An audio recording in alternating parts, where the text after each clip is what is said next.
tinuno sikkiran sulajo faqala ya waylahu nelaɗo maki emba o borrama ɓenni limaza ko fi hon ɗum ɗo aninirma o maki al imanu hariju minhu ko wonno julɗo ko yalti e makko o maɗɗoto tun ko sulintamo kon limanu on doga yalta ɗin hejjata wondema tumin billaɗa hooli Allah ko daali kon fof ko gonga e malaika ɓen ko gonga e nelaɗen e defte ɗen e koddurengo moƴƴi e boni ko ka Allah iwri wi'a kadi wondema hiɗɗa ñamude ko harmi i on ɗum ɗo yo wonu ka nder ɓandu ma dogay sanno maɗɗoɗa ko boni ko waywa zinowo kaw zinata ɗon ko kafir billahi ko bandijo dulluɗo nema Allah on woni ɗon so o maayi ɗon o ko kefere ko jahannama o nafete iman o wata wonde bandiyagal men ngal yalta yara non koye goppol yiɗe jinda tun kono harayina en gonɗi.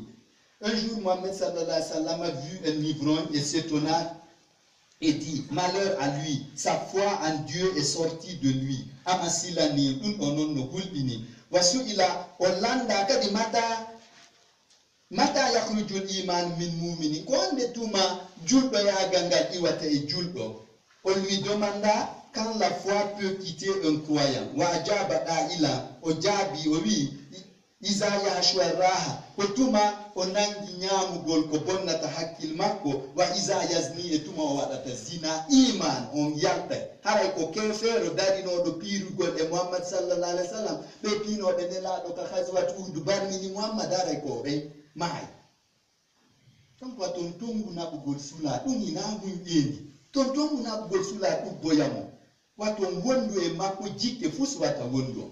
Il répliqua et dit la foi sort d'un croyant quand il boit la bière ou l'alcool ou quand il fornique et chatana wasu ila hal yarju ilayhi iman billahi olanda kadi taw sinon on julɗo yagal ko sendimo e kefeero sumoyo kon arta e makko ɓayyalti. On lui demanda, est-ce que cette foi reviendra à lui? Wa ajaba naam, o jaabi ni iza saba sawbatan bakiratan batatan so tuubi buye waɗa ɗo law hara kadi o fillito ta ko iman on artay. Il répondit, oui, la foi reviendra à lui s'il se mea culpa et sans bis repetita. Aluye woke waɗe non ɗum on jokkuɓe bonki ɓen yo accitu ɗum ɗon ɗo e laawade. Wasu ila amma isa mata fi o landa non si o maayi non himo yarde beere ma hara ko yara o beere hay fawno ɗum hay si o sula kono ko yara o beere ko ka ɓen ɗon ka parti ɓen ɗon o jeeya fa jaaba fal waylu maswawu Muhammad jaabi onde ko waylu on woni logement makko waylu noon ko yiite nge jahannama inni Allah sa sunnayla wata naɓanka waylu wo ko ɗon o lojoyte wala ajiraw an ashfa alaw min noon Muhammad i susta intervenanoyde bonnowo hakkil mum ñande dalla.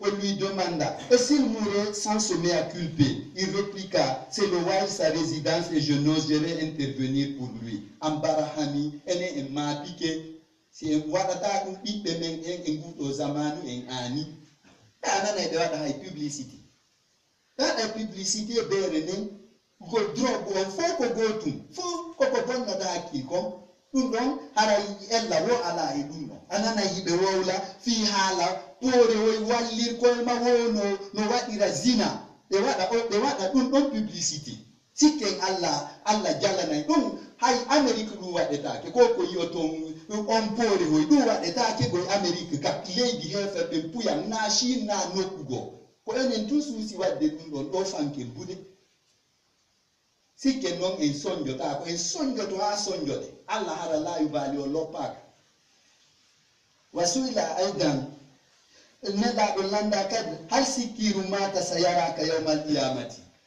o landa Muhammadu est ce que ɓe bonnoɓe hakkille mum ɓe si o yiwoyte ñande dargal si o maayi. On lui interrogea, est-ce qu'une personne sous-là qui meurt te verra le jour de la rétribution finale? Waqala nelaɗo maki man mata sikkira mo maayi ko bonno hakkil mum lan yaraniya mokko yiyatalan falla yukrimuni li Allah yahadusa zalik woni Allah no respectila no teddinilan ka tawata sulari yo itala ñande dargal on yawakilan ko banu adama yawilan Allah jaɓata bonno hakkil muji o yala ñande dargal na haala kan fimi suusa intervenanoygol.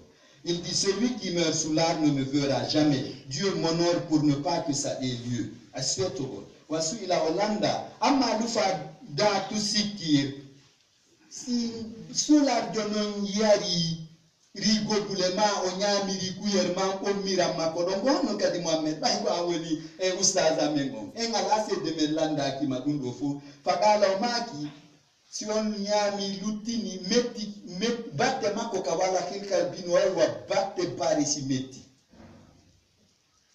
kwina ya wi kuyer on kuyer mo yata o mo lo eta lota kaba kudu lota ta on kuyer o mira ko bare wa sokki e mu ko bare wal sokki wata men wata bado andi non sai okora yon do nyiri ko an andi kata o ita la salla biha dum wata juli dede ku oya nyamiri kuyel on don lota ma honde tuma ko awi mo la dalla wi ngaji sun ko ko tuni dum don nyami de take juli de batte makko ka o lappi don wata wale de takko mu juli de haje fus na mira wa ko bare wal sokki don.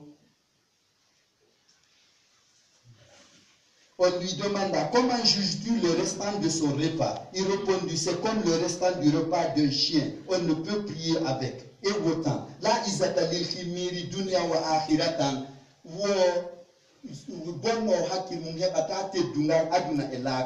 Le buveur n'est point respecté dans les deux camps.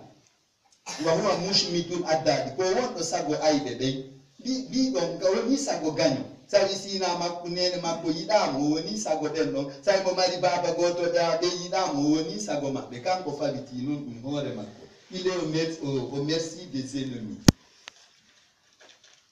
Allahumma kwajoma kayfa alkohol no mi huwirta wa kufri qad rabba bonki ankin dudi hewi min o banada ma ko honno non mi tawro tama nyakela di comment vais-je faire mon ingratitude, je refuse de la terre. Aujatani Allah atagi la min li abudaka fiyo mirewe wa abaitu misalike kauna abidika mijabali wonderewo atagi la min fiyo mirewe mijabali rewe de mabono wa etala mbara tanta wallahi mi faldi tu m'as créé pour que je t'adore et toute ma vie je dors hina yartafiu adazi faiza yankhafidu hasani ko kami woni ronki tude do ronkere ande naye wungu rotul jidi joni wawata modja muro jeden installé ko fewndo do non moddu ki akimi woni duitudeki mi kikala mbonku anyam ku foso façon fisiri wali hum kaka mi ronkata do non ronkel be no fodu de lanko do non kadi bandiya galangal buri dudude min o Abdul Hamid de ko honno wada tala. C'est comme ma validité est en descendance qu'envers toi mon infidélité est en ascendance. Quelle stupeur. Atamanna anta subala minutorino ya japanan tubu buye wazan bigat sagula ya zulu bonte dirila mintigi miso ini andi wonde mamilani paga yude.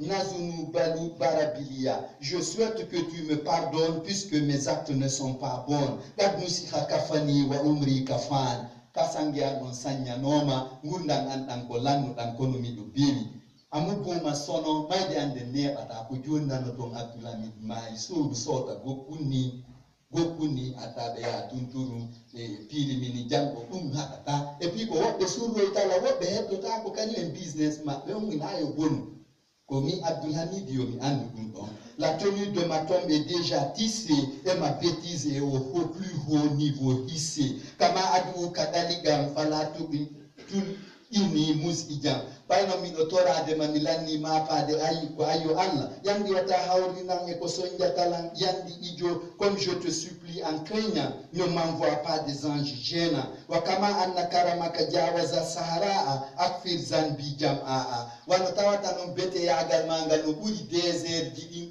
ɗuɗe ndi jaade ndin ton ko bete yangal ɓuri ɗuɗude e si zunuba on tumba ton mi torke ma yafanolan zunubaji andi fof ni ma yandima I please you.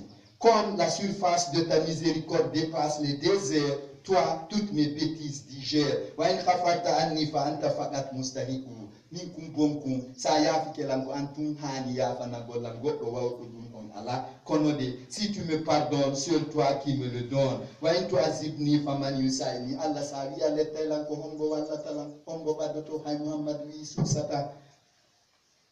Et si tu me sanctionnes, qui d'autre actionne? lan ashuka misikitaki annaka qadirun fi sawanin anta afwa kulla fawati miɗo hooli mi sikkitake nder seconde goto hiɗa wawi yafanade lan zunubaji an il faut ɓayra min komi dugula an ko a bettejo tuñali je ne doute aucune seconde que tu peux me pardonner dans la vie seconde. Rabbi ko ayo jom akfiri li khalqika yafano tagge fo mango la tajalhu ashkalaka wa tawadum ko monortoda ni madiala. Please, Seigneur, pardonne ta créature, n'en fais pas une lecture. La ilaha illa anta hanu do rewde alas hina am bayra am ma kulikta tagaka wa makhtalakta tagitaki ko antun hani rewde. Akfir yafano akfir lana zunubana yafano men zunubani amen. Il n'y a de divinité que toi, je ne dois tout qu'à toi. I swear to God.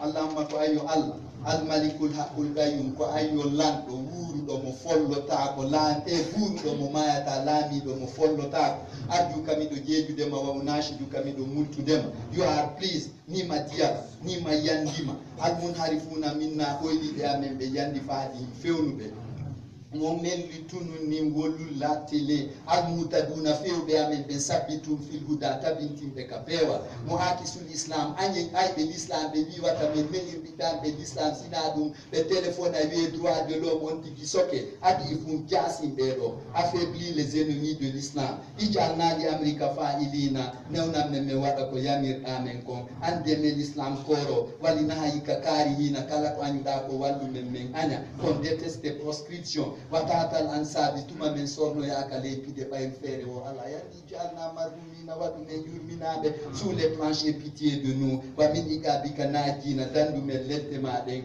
ala fa won tanga ñakan katema an saluna gueɗal gamen ɓen siddunu imanam ɓeydan ɓe gomɗinal wala tan usuhum usnan wala ɓuytu moƴƴuki maɓɓe ki annade nula barika aslafuna ɓe fataniɓe men nehirɗe men l'islam arju kamiɓe jeejima faafo andum yaafoɗe najidum fi aljannati men tawoyaɓe ka aljanna pardon nos aïeux umarahuna ɓe lamɓe amen ɓe halfinɗa lagambal e puccu amen awɗirɗe laana kamen woni ɗon ayi ɗum tambitoɓe li in bisaki finiya nakaya fiyoɓe tan gollam men ɗi leydi amen guine ndi men yiɗi support our governance for boosting our dear Guinea agi batuna battane amen ɗen haskina moƴƴinde que notre fin soit des plus radieuses ya arhamar ramina ya rabbal